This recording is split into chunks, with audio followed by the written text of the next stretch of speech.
नमस्कार, हिमाचल समाचार में आपका स्वागत है। आज के मुख्य समाचार। वन निगम ने रॉयल्टी राजस्व से अर्जित 41 करोड़ 30 लाख रुपए का चेक मुख्यमंत्री को किया भेंट। मुख्यमंत्री ने की मूल्य निर्धारण समिति की बैठक की अध्यक्षता। भविष्य के सपनों में आशा की किरण बनकर उभर रही इंदिरा गांधी सुख शिक्षा योजना। लारजी विद्युत परियोजना पुनः बहाल कर पूर्ण रूप से की गई कार्यशील। राज्य सरकार के ठोस प्रयासों से 2 वर्ष में पूर्ण हुआ कार्य। और अब समाचार विस्तार से। मुख्यमंत्री ठाकुर सुखविंदर सिंह सुक्खू की अध्यक्षता में शनिवार को मूल्य निर्धारण समिति की बैठक आयोजित हुई, जिसमें गैर लकड़ी वन उपज की नई दरों और रॉयल्टी को मंजूरी प्रदान की गई। मुख्यमंत्री ने राज्य वन विकास निगम को निजी ठेकेदारों को काम पर रखने की वर्तमान प्रथा को समाप्त कर स्वयं साइडर वुड स्टंप निकालने का कार्य करने के निर्देश दिए। उन्होंने लगभग 10,000 साइडर वुड स्टंप निकालने के लिए रोड मैप तैयार करने के निर्देश भी दिए। इस अवसर पर निगम ने खैर और साल वृक्षों की सिल्वीकल्चर कटाई से राजस्व के रूप में प्राप्त रॉयल्टी का 41 करोड़ 30 लाख रुपए का चेक मुख्यमंत्री को भेंट किया। उन्होंने कहा कि सर्वोच्च न्यायालय की अनुमति के उपरांत की गई यह कटाई न केवल पारिस्थितिकी तंत्र के लिए लाभकारी रही है, बल्कि राजस्व में भी योगदान दे रही है।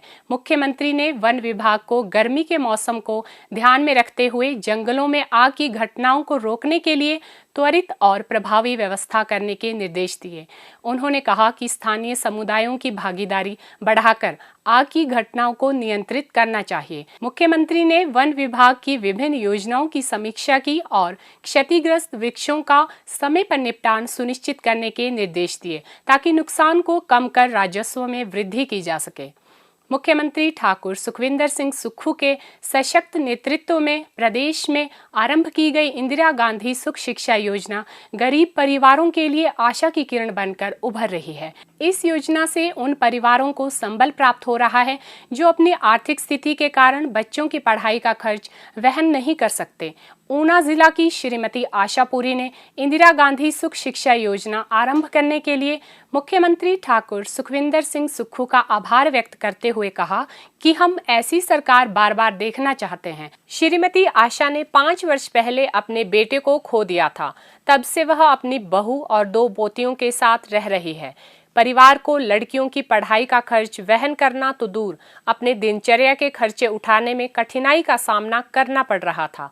ऐसे कठिन समय में इंदिरा गांधी सुख शिक्षा योजना उनके लिए उम्मीद की किरण बनी। सुखविंदर सिंह सुक्खू जी का असी दिल से शुक्रिया अदा करते हैं भी मेरे परिवार नो सपोर्ट मिली है भी अब बच्चे पढ़ रहे हैं, सहारा मिल रहा है, हम भी अपने बच्चों के सपने साकार कर सकेंगे आपकी कृपा से। ऐसी गरीबों के लिए सरकार ऐसी बार बार आए जिन्होंने हमें यहाँ तक पहुँचाया और हमें थोड़ा सा चांदना दिखाया भी हमारे बच्चे भी थोड़ा उज्जवल भविष्य देख सकेंगे पढ़ाई के लिए। आशा की बहू श्रीमती पूजा पुरी का कहना है कि पति की मृत्यु के बाद परिवार को आर्थिक तंगी का सामना करना पड़ रहा था। बच्चों की शिक्षा जारी रखना बहुत कठिन हो गया था। हमने इंदिरा गांधी सुख शिक्षा योजना के तहत आवेदन किया और अब दोनों बेटियां राज्य सरकार से मासिक आर्थिक सहायता प्राप्त कर रही है। मेरा नाम पूजा पुरी है और मेरे हस्बैंड का नाम लेटशी कुशपुरी। उनकी डेथ को 5 साल होने वाले हैं। और सर मेरी 2 बेटियां हैं, एक 10 साल की होने वाली है और एक 7 ईयर की होने वाली है। और इनके पापा के जाने के बाद हमारे घर के हालात थोड़े ऐसे थे, घर का खर्चा बड़ी मुश्किल से चल रहा था। इनके बच्चों की पढ़ाई थोड़ा स्किप हो गई थी बीच में ही। अब जैसे हमें सरकार की ओर से थोड़ी मदद मिल रही है, सुख शिक्षा जो स्कीम है हमने वो फार्म भरे, जिसे अब हमें उससे लाभ मिल रहा है। हमें हमारे अकाउंट में पैसे आ रहे हैं उससे। अब हमें महीने के 1000 के हिसाब से 6 महीने के 12,000 रुपये खाते में दोनों बेटियों के खाते में पड़ रहे हूँ। अब पढ़ाई में इनकी कोई दिक्कत नहीं आ रही है और बच्चे स्कूल जाने लगे हैं। इसी तरह चंबा जिले की दूरस्थ पांगी घाटी के लुज गांव की वर्षा ने वर्ष 2014 में अपने पिता को खो दिया था। उनके पिता की मृत्यु के बाद परिवार की आय का मुख्य स्रोत समाप्त हो गया था। क्योंकि उनके पिता ही परिवार के अकेले कमाने वाले व्यक्ति थे। वर्षा का कहना है कि पिता की मृत्यु के पश्चात मेरी मां शिक्षा का खर्च नहीं उठा सकी। मुख्यमंत्री का आभार व्यक्त करते हुए वर्षा ने कहा कि इंदिरा गांधी सुख शिक्षा योजना की मदद से अब हमें वित्तीय सहायता मिल रही है और मैं पढ़ाई कर पा रही हूँ। मेरा नाम वर्षा है, मैं लोजपांगी की रहने वाली हूँ। 2014 में मेरे पिताश्री की मृत्यु हो गई थी, जिस कारण मेरी माताश्री हमारी शिक्षा का बोझ नहीं उठा सकती थी। फिर माननीय मुख्यमंत्री जी ने इंदिरा गांधी सुख शिक्षा योजना जारी की, जिससे हमें काफ़ी लाभ हुआ। वो हमारे स्कूल की फीस और बाकी 1000 रुपये भी देते हैं पर मंथ। मैं माननीय मुख्यमंत्री जी का धन्यवाद करती हूँ। आर्थिक सहायता से कहीं बढ़कर इंदिरा गांधी सुख शिक्षा योजना समाज के कमजोर वर्ग के बच्चों के लिए बेहतर भविष्य की नई राहें खोल रही है। यह योजना उन बच्चों के लिए वरदान बनी है जो पारिवारिक या सामाजिक कारणों से शिक्षा से वंचित रह जाते हैं। मुख्यमंत्री ठाकुर सुखविंदर सिंह सुक्खू की कल्याणकारी सोच इस योजना के माध्यम से शिक्षा की पहुंच को व्यापक बना रही है। इस योजना के तहत विधवा, बेसहारा, परित्यक्त महिलाओं या दिव्यांग माता पिता के 18 वर्ष तक के बच्चों को उनकी मूलभूत शिक्षा, स्वास्थ्य और पोषण आवश्यकताओं की पूर्ति के लिए प्रतिमाह 1,000 रुपए की आर्थिक सहायता प्रदान की जा रही है।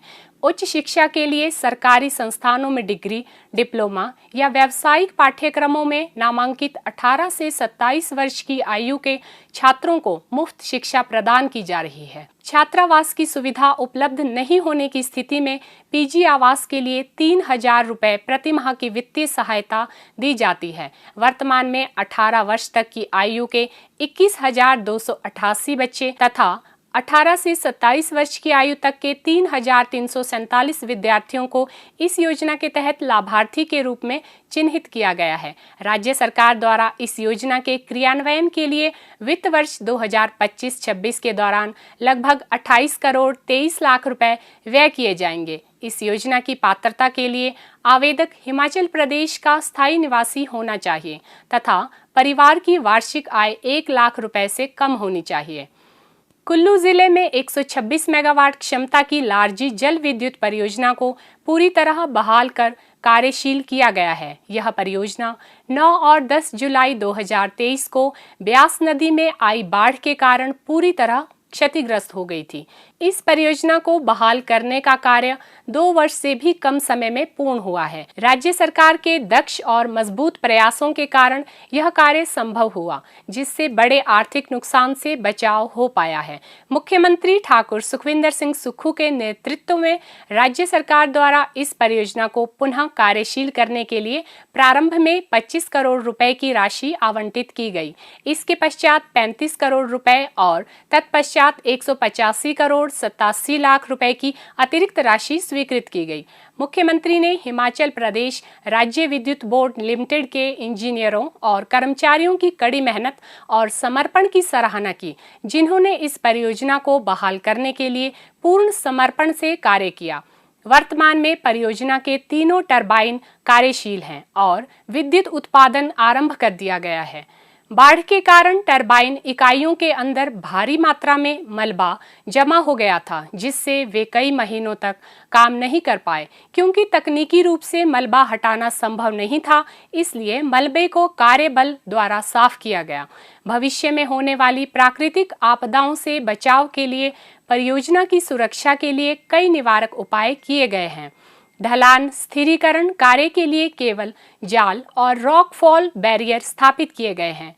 इसके अतिरिक्त भारी बाढ़ के दौरान पानी के प्रवेश को रोकने के लिए प्रवेश सुरंग पर एक मजबूत गेट लगाया गया है। इस तरह के एक गेट का निर्माण आपातकालीन निकास सुरंग में भी किया जा रहा है, जिसमें सुरक्षित व जलरोधी प्रणाली सुनिश्चित करने के लिए अन्य निर्माण कार्य भी किए जा रहे हैं। हिमाचल समाचार देखने के लिए सब्सक्राइब करें यूट्यूब चैनल हिमाचल समाचार, लाइक करें Facebook page information and public relations department Himachal Pradesh और सीएमओ हिमाचल। फॉलो करें x@DPRHP और सीएमओ हिमाचल। फॉलो करें इंस्टाग्राम @DIPR हिमाचल और सीएमओ हिमाचल। विजिट करें वेबसाइट www.himachalpr.gov.in। इस अंक में इतना ही। कल फिर होगी मुलाकात। दीजिए इजाजत। नमस्कार।